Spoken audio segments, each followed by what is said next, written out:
এই হাল্ক, তুই তো একদম দুর্বল। নিজেকে হাল্ক বলিস? হাস্যকর। আমাকে একা থাকতে দাও। দুর্বল লোকেরা সব সময় হারেই। একদিন আমিও শক্তিশালী হব।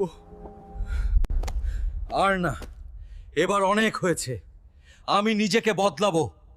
আমি হার মানব না। শুরুর দিকে কষ্ট হবে, কষ্ট হোক, তবুও আমি থামবো না। প্রতিদিন কষ্ট, প্রতিদিন পরিশ্রম। এই পরিশ্রমই আমাকে শক্তিশালী বানাচ্ছে। এটা এটা কি সেই হাল্ক? হ্যাঁ, সেই হাল্কই। দয়া কর হাল্ক। আমি প্রতিশোধ নিতে আসিনি। আমি তোমাদের হারাইনি, আমি নিজেকে বদলেছি। পরিশ্রমই আসল শক্তি।